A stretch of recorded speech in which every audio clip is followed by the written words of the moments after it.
For more than 2 years, several mobs of Canberra kangaroos have been collared and followed. And in turn, the followers were followed by a film crew. Now, the end product is a documentary called Kangaroo Mob, which will air nationally next week. But the stars are all local. Adam Shirley reports on the kangaroos in our midst and the people who track them. There are thousands of kangaroos lying low in the hills around Canberra. And as night falls, they start moving into the suburbs. Showing no fear, gangs of these furry troublemakers.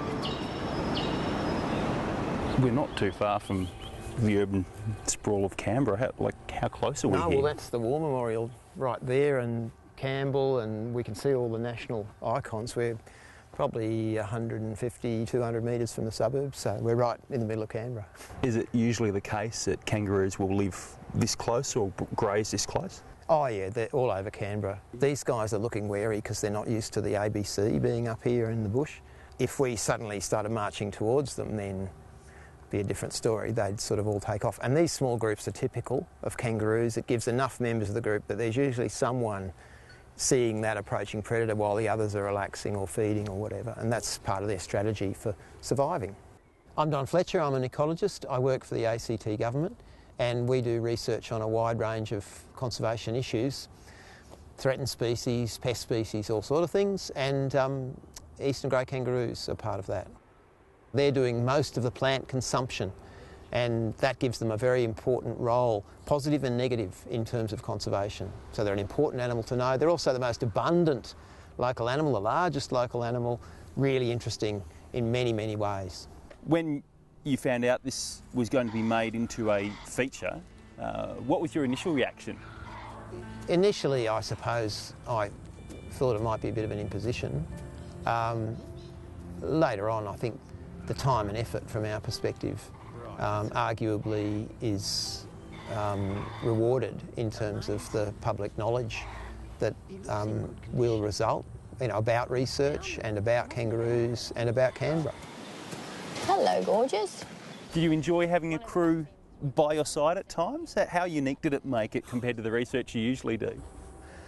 Having the camera and the microphone while you're doing some difficult procedure on an animal in the wild with the dark coming on and whatever is not always great, but the crew was reasonably sensitive to those issues and there weren't any problems in that direction.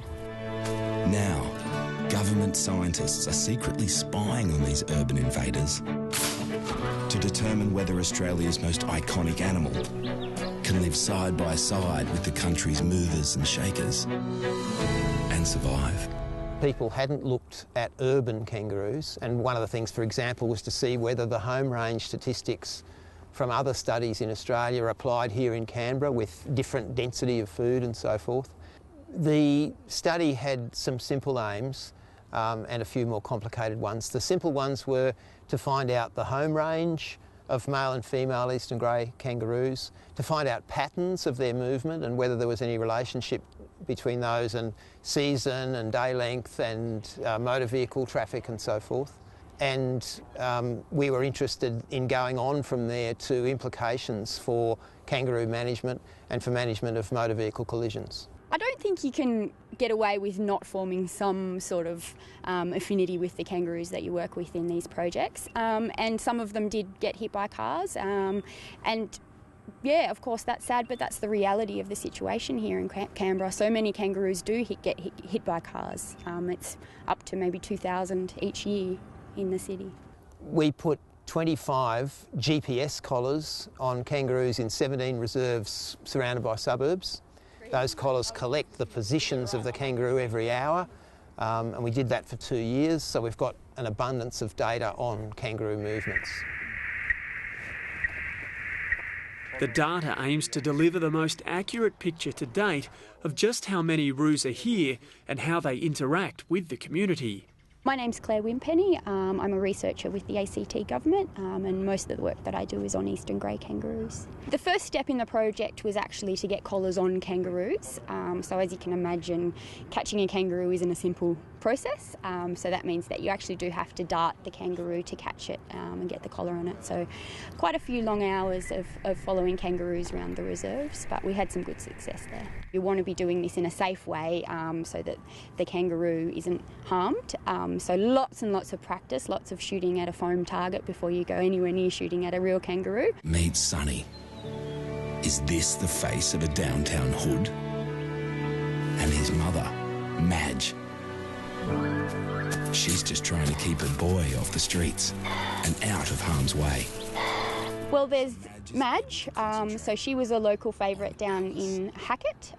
She became a bit of a celebrity. There was photos of her on Facebook and on the internet and then getting emailed around. So she was the sort of kangaroo that you could just walk up to and look at her with binoculars, and she was fine with that. She was more than happy for you to walk right up to her and let you have a good look. You did start to get to know the quirks of each animal and who was the most approachable and who just wouldn't have a bar of you going anywhere near them. So there were some characters there, and of course you probably do form a few favourites. Black Spot, he was big old Black Spot who was getting a bit slow in his old age, so you'd be able to walk right up to him as well.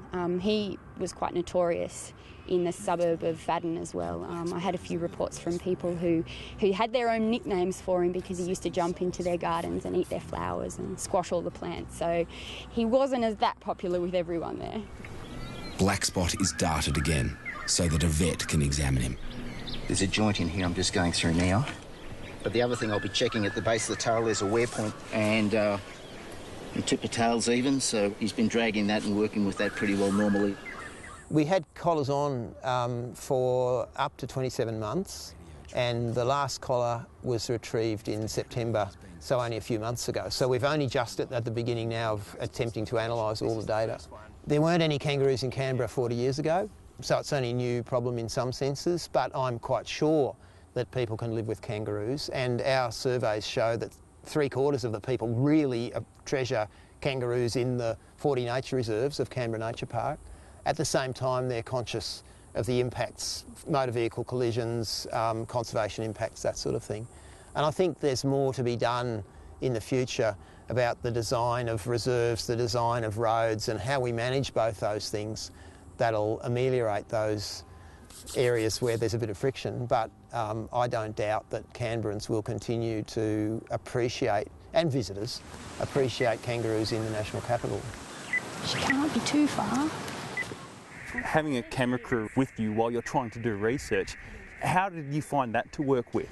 It was interesting, and it took a little while to get used to having a camera crew around because there's a lot of things that we do in our day-to-day work that we kind of do automatically, and Don and I probably don't need to talk about much of what we're doing because that's just what we do. So having to remember to explain what you're doing and slow things down and just be aware.